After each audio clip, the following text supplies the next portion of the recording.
Now, I've made a lot of creations in Planet Coaster that have never actually seen YouTube. Episode 1 of this series went through just a tease of those, and you seem to really enjoy it, so I thought I would make a part 2 to this series. With the launch of Planet Coaster 2 coming soon, I thought it would be really good to go through some of these abandoned and unfinished rides, and you all seem to like the first one, so let's go into even more in this episode. And like I said in the first episode, if you like this sort of stuff, give the video a like. If it does well enough, I'll make a part 3. But let's get into it. Here is part 2 of my abandoned and unfinished creations in Planet Coaster 1.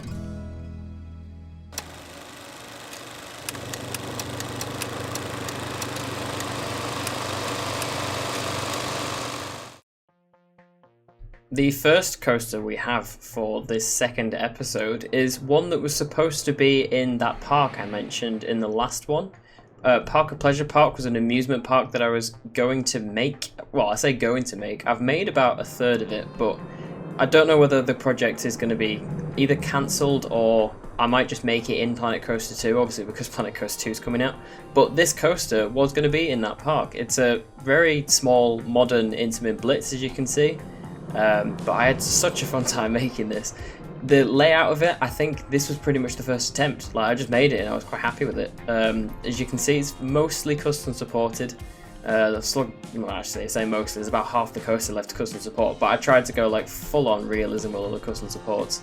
So the station's quite simple and all the supports are, like literally every piece of the support apart from the footers is TMTK. And I wanted to probably change the footers actually for TMTK footers anyway. So I wanted to make this as like realistic as possible. Got the launch section here using LSM fins, obviously TMTK ones again.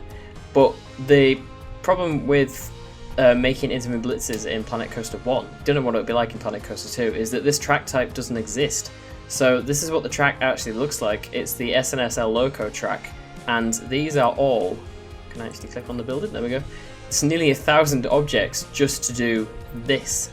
These are all individual pieces that I've used to make this modern intimate track. So the cross tie is one piece, and then the actual spine of the track is another.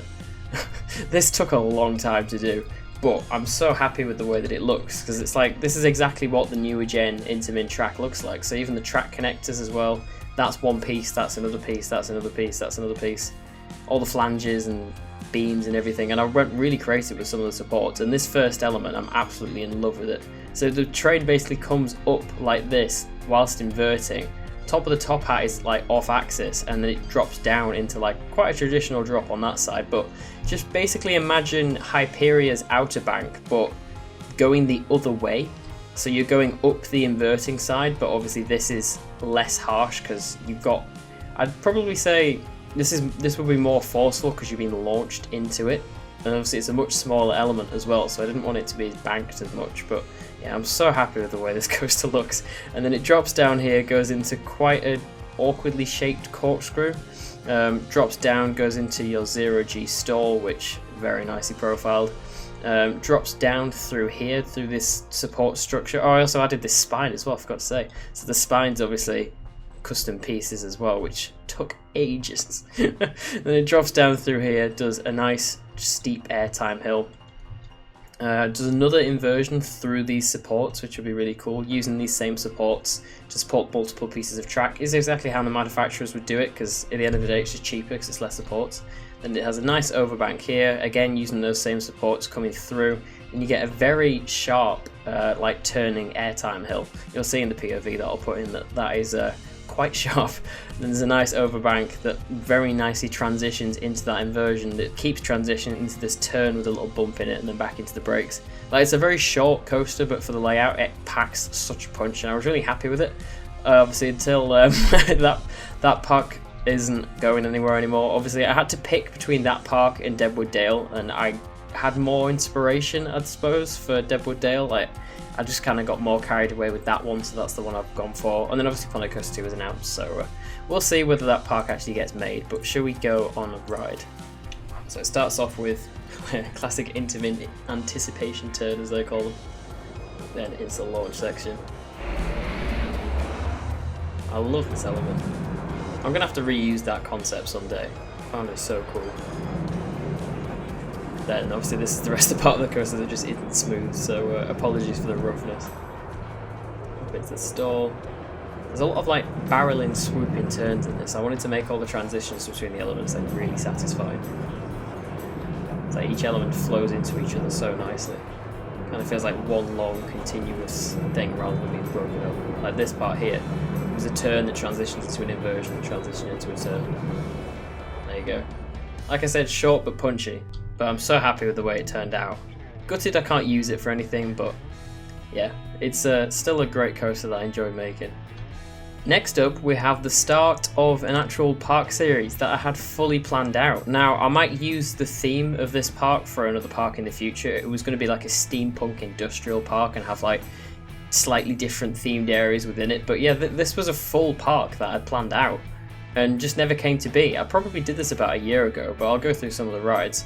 Over here, I was going to do my first ever B&M flying coaster because I've never really done one before. So I had a dual loading station like Galactica, does a turnaround and then into the first drop. It's again kind of like Galactica where it does like a little shallow drop and then into a bit of airtime and then into the second half of the drop. It was going to keep quite low to the ground and like keep its speed and everything, but yeah, that didn't go any further than that. I'll go to that coaster at the end because that one's my favourite. This one, Ghostlar Infinity Coaster, was very kind of inspired by Carnan. Let's raise it out the ground a little bit so you can actually see what's going on. So obviously it drops out the station, pretty steep drop to be honest, then into a quite nice corkscrew and then two little airtime hills and then into the main drop. We'll have a ride on this one because there is quite a lot of the coaster that is actually already made. I'll bring it out the ground so we don't clip. Yeah, it starts off with a pretty steep drop out of the station. I was kind of picturing that this would be like visible from the plaza, like you'd have the ride sign around here somewhere and that first inversion in the background. I thought it'd be quite a cool view. There's like two little dips round. Then I'll fast forward it to go up the lift hill. I don't know why I've got the lift hill set on the slowest speed possible. Probably could do with having shorter trains actually with how tight the top of this lift hill is. And it really slowly goes over into a very Carnan twisted drop. And then flies off the end. But yeah, that was that coaster. Quite happy with it, but for me, the main star of the park probably would have been this coaster, which is basically a more modern take on the Intamin Wing coaster. I did one of these in the previous episode of my abandoned and unfinished projects, but this one went much further. I really hope Intamin go back to the wing coaster concept someday because it's so cool. I'll raise this one out of the ground as well so you can actually see what's going on, but yeah, I was just so happy with this one. It's like very smooth and everything, but you go out of this launch section, go into this very sharp turn, which has an inversion during the turn as you come out. Then there's quite a forceful helix with like a tiny bit of like a Stengel dive almost at the end. It's like a very low down one where it goes quite highly banked and then starts to turn. Then kind of the same thing here actually, it goes into very sharp overbank and then as it drops down, this is a like inline twist. The profiling took forever to get, oh hello, the profiling took forever to get this right, but then it like twists through that into the mid-course and then there's another turn into the brakes, but we're gonna have to go on this one. I had a great time making it. Only problem with this as well, because there isn't a launch wing coaster in the game that isn't a B&M. I couldn't use the B&M one, so it does clip through the station unfortunately, the train, but come round here into the launch section. I was thinking this would have been very like Ruckberg theming, like you get like very close to all the buildings and everything. You have a plaza underneath the coaster, it flies around above. You get great airtime there, very forceful turn that ends in an inversion, and it twists around, goes into that helix. Probably it would be around something. We'll have a little overbank at the end, twist down to another overbank. Drop and then kind of like the signature element of the ride above the station, really slow inline twist into the mid-course and drops down. It's that last turn into the brakes. I do wish I'd have designed this coaster a lot longer. I probably would have made the coaster longer if like I would have turned this into an actual park, because like the layout itself, like as it is at the moment, slaps. Like I really like the layout. It's like very punchy but just too short. I wish I'd have added a bit more to it, but I mean this whole park as well, my plans for it were pretty big, which is probably why it didn't happen, but yeah, I'm happy with the three coasters that are in the park, I suppose, but yeah, this would have been a very cool project. I'll have to see if I go back to the like steampunk industrial theme in the future. This coaster I thought was such a cool concept. After, I think it might have been the second time I went to Energylandia, I was doing a bit of research afterwards and like found out that when Energylandia were making Hyperion, they put on, I think it might have been their Twitter, they put on a POV of 2 coasters, one of which was designed by Intamin and one was designed by Vekoma. Now the Intamin one obviously won because that's the coaster we have today, but the actual layout for the Vekoma Hyper looked fascinating. Like, I really hope Vekoma get to build one of those one day. So I thought I'd build one. Obviously, as you can see, I didn't get very far, but I thought I'd include this one because I just love the set of elements that's in it. We'll go for a POV now, but yeah, the whole start of it I think is quite promising and could have been a really unique ride. I gave it quite the fast lift hill, just like Hyperion already has. I figured it'd be about the same.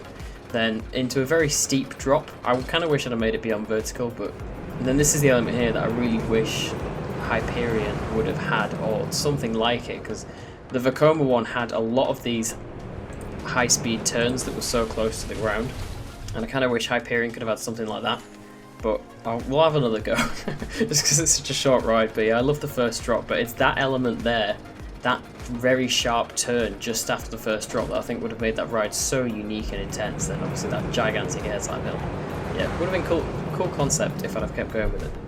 Now this is a very odd looking coaster. I designed this for a competition that Ian Matty was holding for, I think it was designed like a themed coaster blueprint in this very small space. I think it was a kiddie coaster, this exact dragon coaster. So yeah, I started one. I'm very sorry, Matty, but I've never finished it. I always do this. I say I'm gonna start, like, enter competitions, and I just never finish it. So I've just stopped telling people I'm gonna enter now, because it never normally happens. I'd love to enter some more in the future though. But I really enjoyed, for what little I created of this ride. I wanted it to be very, like, untraditional for a family coaster. It feels like very Gerstlauer family coaster with all these nice transitions, but also quite intimate as well. Especially with this element that's coming up here. I added a drop track. Of course I did, it's me. So obviously the train comes around into the drop track section here. But it was a bit of a different drop track because I don't think we were allowed to use mods. So I had it like slow down loads there, and I was going to have it fade to black, which is what that little sequence is for. And then it comes around here, and I think you just immediately come out into the daylight. Because obviously I couldn't have a launch on this because we weren't allowed to use mods. And then it flies around, does the rest of the layout, like nice spamming airtime hills at the end. And then it hops up into the station, which I did do a little bit on as well. Trying to make the station quite unique. Like, I put all these wooden planks on the stairs to make them look like not Planet Coaster stairs. The actual lift hill comes underneath the exit, which I thought was quite interesting. And then the station platform as well was all of these temple pieces that I coloured all different colours to make look quite unique. That's about it. Yeah, promising start, I suppose, but yeah, as you can see, didn't go very far. We'll go for a quick POV, but I did enjoy making this one, and compact coasters, definitely my thing. I love doing compact coasters, much prefer them to doing larger coasters, because you can just fit so much more in theming-wise, and I really enjoyed making this one. I'm going to put it in track view to avoid the gigantic dragon head that comes with this coaster model. But as you can see, it's all very nice and smooth and everything. Great transitions. I'm going to have to build a coaster like this again someday, hopefully. You can do a lot with kiddie coasters. I know obviously they're quite limited in terms of the stats because they're for kids. They're not supposed to be the most like insane things in the world, but that shouldn't stop you creative wise, because you can add loads of theming and do some really funky elements with them as well while still keeping it quite tame. So obviously this one's not a particularly fast ride, but it's got like loads of satisfying twists and turns, little pops of airtime every now and again that just make it very entertaining, especially for a kids coaster. Comes around here. I can't remember how well triggered up this is, or even if it is triggered up, I can't remember. So you come into the straight bit here, it should go dark, there we go, and then I think we're doing the drop track section now, and it should just become light all of a sudden as we reach the bottom. Yeah, that kind of works. Yeah, decent effect. I've got a tutorial on how to do that on the channel if you'd like to know, but hopefully Planet Coaster 2 will actually have the drop tracks that make life so much easier. And you've got all these airtime hills at the end, and a twist, another twist, another twistiness, and then opens the brakes. Yeah, I enjoyed that one. I need to make another coaster like it someday. This coaster was actually going to be a tutorial on how to do like transitions and profiling that I just never made. So I'm sorry about that. If you wanted that tutorial, yeah, I did plan to make one, but just kind of, yeah, it got lost in other projects. So I built like half of this Intamin coaster, like Intamin multi-launch it would have been, But yeah, I enjoyed making this from what I can remember. The profiling I spent a lot of time on, obviously, because that's what the whole tutorial was about. But it's, yeah, very satisfying profiling to achieve. I hope that my profiling is better now on my more recent coasters, especially the ones in Deadwood Dale, because those are my most like developed coasters, obviously. But yeah, it's alright, this ride. The actual layout itself it's okay, it's a bit boring. But I suppose I won't really know what the rest of it is going to be like because I didn't go very far with it. It's got kind of like a Tutatis pre-drop into its first launch, and then nice low Velocicoaster stall. Kind of Gotham City Escape style top hat, and I don't really know what that element's supposed to be, but we'll have a ride. Should be able to ride it in seat view as well with the amount of time I put into smoothing this thing. I mean, it is only 4 meters as well, I probably could have done it too. Yeah, the profiling's very nice on this. Not the smoothest though, that being 4 meter unfortunately. Into the stall. Twist back around into whatever the hell this inversion is. Nice hang time at the top, and then twist into that airtime hill, and then what would probably have been the second launch, I'd imagine.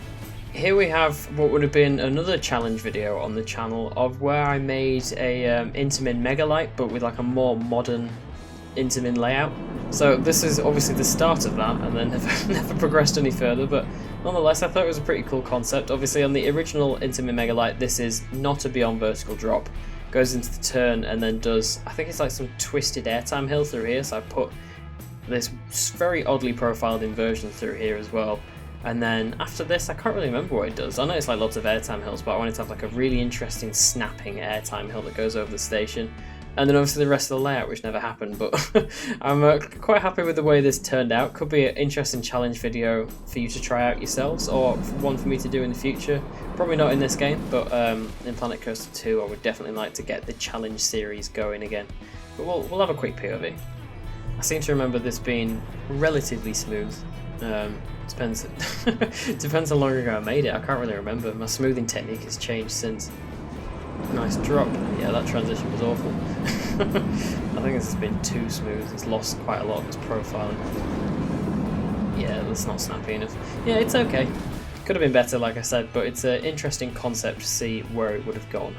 So here we have a blueprint that I randomly have of 2 strange coasters. I'm going to go for the more intriguing one first. This is my attempt at a single rail coaster. I did this using the monorail track and the Flying Turns train.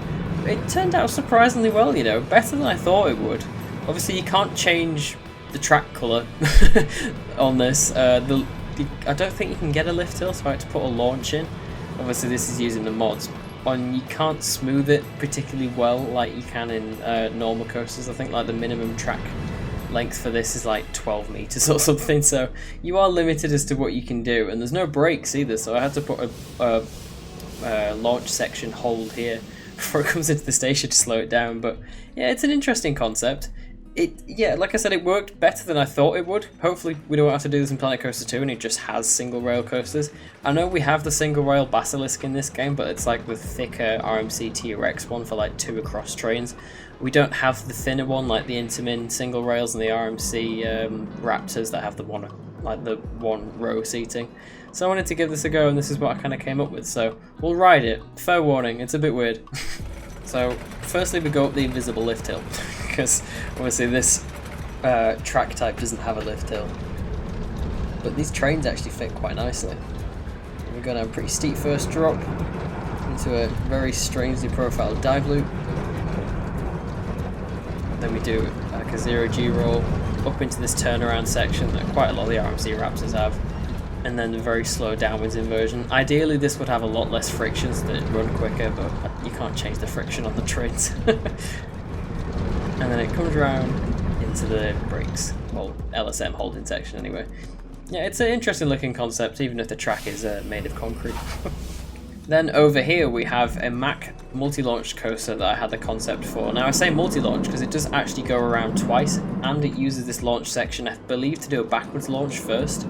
But I thought this was a pretty cool concept. It feels like something Mack could do for, like, say if a park wanted a smaller coaster where it fits in the same amount of thrills but on a smaller space. So you can see that it goes around twice. First element, it goes into a very hang-timey Immelman, and then goes around here, does a dive loop, comes down back to the ground, a little speed hill, a very interestingly profiled dive loop there, then it does a double up. It's gonna be very Stardust Races, that part. And then a dive loop into the brakes. I was quite happy with this one. It's 4 meter smooth and everything, so it works alright. But yeah, nice little coaster. We'll go for a ride on the front row. I seem to remember this one being very nicely smooth and everything. Yeah, I think when I was building this one as well, I was looking at the forces and everything to see how they work. Basically just making the coaster, like the actual layout of it at least, as pretty realistic as possible. The custom supports on this one I think would have been quite fun, because obviously it wouldn't have been that many supports because of how close together all the track is. So it could have led to a really interesting looking coaster if I would have kept going with it.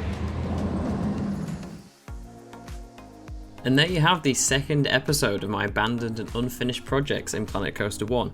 Now, the last episode did very well. I asked for 100 likes to make this one, so if you want a third episode of this, I'm going to go for the ambitious target of 250 likes. I know you can all do it.